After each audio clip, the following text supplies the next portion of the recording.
Hi students, நம்ம first chapter real numbers ஓட முக்கியமான MCQs பார்க்க போறோம். சரியா? கவனிங்க.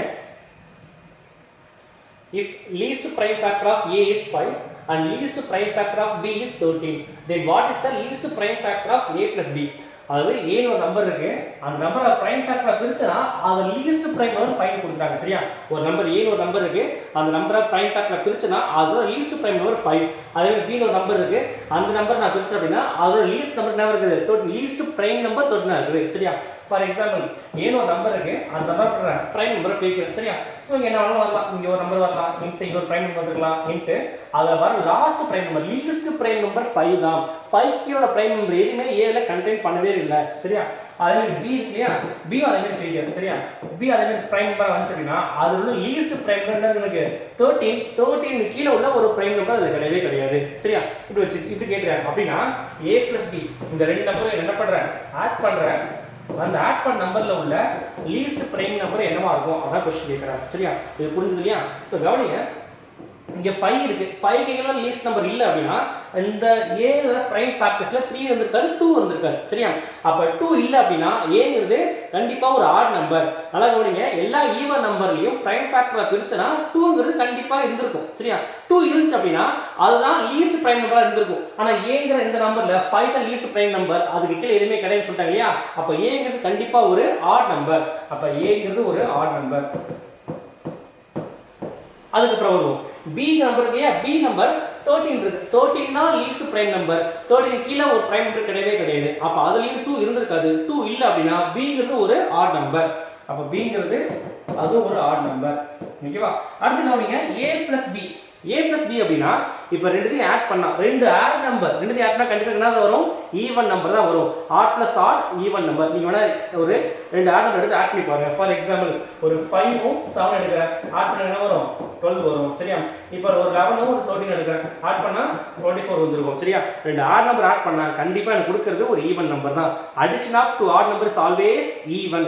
அப்ப A plus B எனக்கு என்னவா இருக்கும்? ஈவன் நம்பரா இருந்திருக்கும். அப்படி ஈவன் நம்பரா இருந்துச்சு அப்படினா அதர் பிரைம் ஃபேக்டரா பிரிச்சனா எல்லா ஈவன் நம்பர்லயும் 2 ங்கறத லாஸ்ட் பிரைம் லீஸ்ட் பிரைம் நம்பரா இருந்திருக்கும். சரியா? அப்ப A plus B ங்கிறது ஈவன் நம்பர் இருந்துச்சுனா அதோட லீஸ்ட் பிரைம் நம்பர் கண்டிப்பா என்ன இருக்கும்? 2 ஆ இருக்கும். அப்ப A plus B உள்ள லீஸ்ட் பிரைம் நம்பர் ஆன்சர் இதுக்கு 2. சரியா? அடுத்து சம் பார்ப்போமா?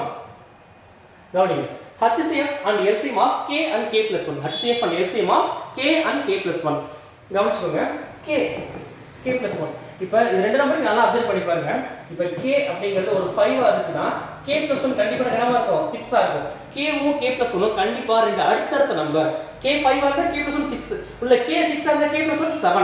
ஓகேவா? இல்ல இது 7 ஆ இருந்தா அது 8 ஆ இருக்க போகுது. அப்ப K உம் K plus 1 கண்டிப்பா ரெண்டு அடுத்தடுத்த நம்பரா இருக்க போகுது. சரியா? இப்போ ரெண்டு அடுத்த நம்பர் கன்சிடர் பண்ணிப்போம். 5 6 இருக்கு. சரியா? அடுத்து 6 7 plus 7 8. சரியா? இந்த மாதிரிலாம் இருக்குது அப்படினா ரெண்டு அடுத்த நம்பர் இருக்கு இல்லையா? ரெண்டு அடுத்த நம்பருக்கு காமன் நம்பர் எதுவுமே இருக்காது. தட் மீன் 1 மட்டும் தான் காமனா இருக்கும். வேற எந்த நம்பர் காமனா இருக்காது.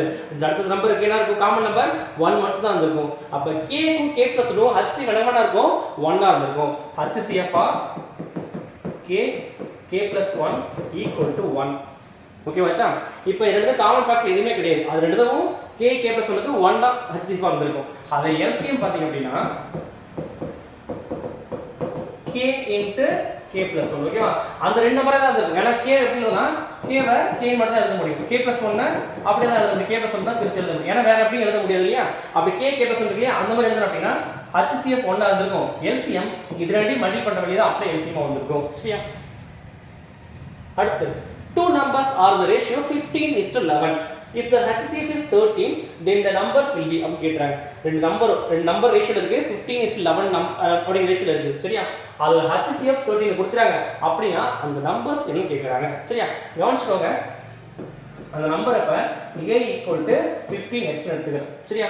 அடுத்து B equal to 11x ன்னு எடுத்துக்கிறேன். ரேஷியோ இருந்து தனித்தனியா ஈக்குவேட் பண்ணும்போது ஒரு என்ன பண்ணுவோம்? ஒரு வேரியபிள் சேர்த்து எடுப்போம். அப்ப A equal to 15x, B equal to 11x ன்னு எடுத்துக்கிறேன். அடுத்து என்ன பண்ணுங்க? HCF கண்டுபிடிங்க. HCF 15x 15x எழுதலாம். 11x 11x எழுதிக்கலாம். சரியா? இப்போ ரெண்டு காமன் நம்பர் என்ன இருக்கு? x தான் இருக்கு. அப்ப HCF வந்து என்னவா இருக்கும்? x ஆ இருக்கும். A க்கு B க்கு என்னது? HCF x. அவங்க given என்ன கொடுத்தாங்க? HCF என்ன கொடுத்தாங்க? 13 என்ன கொடுத்தாங்க? சரியா? அப்ப HCF ஈக்குவல் என்ன வரும்? அங்க 13 கொடுத்தாங்க. அப்ப இது ரெண்டையும் கம்பேர் பண்ண அப்படினா x ல என்ன வந்துரும்? x = 13 வந்துருக்கணும். x equal to 13. ஓகேவா? இப்போ x equal to 13 அவங்க கேக்குறது அந்த ரெண்டு நம்பர் என்ன கேக்குறாங்க. அப்ப a equal to 15 into 13. a equal to 15 into 13. 15 into 13. 3 into 15 45. 1 into 15 15 5 9 1. அப்ப a ங்கற நம்பர் 195. அடுத்து b ங்கற நம்பர் என்ன இருக்கும் 11 into 13. ஓகேவா? 11 into 13. 3 into 11 33. 1 into 11 11 143. ஓகேவா? சோ அப்ப b வேல்யூ 143. அப்ப அந்த நம்பர் என்ன இருக்கும் 195 ஆ இருக்கும். 195 and 143 ஆ இருக்கும். சரியா? அடுத்து if n equal to 2 power 4, 3 power 4, 5 cube, 7, write the consecutive zeros in n. ஓகேவா? n ங்கற நம்பரை இந்த மாதிரி பிரிக்க முடிஞ்சது அப்படினா அந்த n ங்கற நம்பர்ல எத்தனை consecutive zeros இருக்குன்னு கேக்குறாங்க. சரியா? சோ கவனிங்க. முதல்ல ஒரு 0 வரணும். ஒரு நம்பர்ல ஒரு 0 வரணும்னா ஒரு 5 உம் ஒரு 2 உம் பேர் அப் ஆனா அந்த நம்பர்ல ஒரு 0 வந்திருக்கும். ஒரு 5 ஒரு 2 இருக்கும்போது ஒரு 0 வந்திருக்கும். சரியா? இப்போ இப்படி எழுதிக்கிறேன். ஒரு 5 ஒரு 2 அடுத்து இன்னொரு 5 இன்னொரு பேர் பார்க்க என்ன இருக்காங்க அங்க ரெண்டு 0 வந்திருக்கணும். சரியா? அப்ப ஒரு 0 வரும்னா ஒரு 5 ஒரு 2 பேர் அப் ஆனா அந்த நம்பர்ல ஒரு 0. ரெண்டு 5 ரெண்டு 2 வந்த அந்த நம்பர்ல ரெண்டு கன்சிக்யூட்டிவ் ஜீரோஸ் இருந்திருக்கும் எண்ட்ல. சரியா? இப்போ இங்க கவனிங்க. அப்ப இங்க கன்சிக்யூட்டிவ் ஜீரோஸ்க்கு நான் 2 ஐயும் 5 ஐயும் அனலைஸ் பண்ணா போதும். இங்க 2 power 4 இருக்கு. இங்க 5 cube இருக்கு. சரியா? அப்ப 2 power 4 னா 2 into 2 into 2 into 2 எழுதலாம். 5 cube 5 into 5 into 5 எழுதலாம். இப்போ இது ரெண்டு சேர்ந்தா இதுக்கு ஒரு 0 வந்திருக்கும். இது ரெண்டுக்கும் சேர்ந்தா அதுக்கு ஒரு 0 ரெண்டா இருக்கும். இதுக்கு ஒரு 0 னா அதுக்கு ஒரு 0. இங்க எக்ஸ்ட்ரா 2 இருக்கு என்ன கிடையாதுங்க 5 கிடையாது. சரியா? அப்ப இந்த எண்ட்ல 3 consecutive zeros இருக்கும். இந்த நம்பர் எண்ட்ல எத்தனை zeros இருக்கும் 3 consecutive zeros இருக்கும். சரியா? அடுத்து பாப்போமா? இது ரெண்டு இப்ப a equal to x cube y square, b equal to x y cube. சரியா? இது ரெண்டு HCF LCM கண்டுபிடிக்கணும்.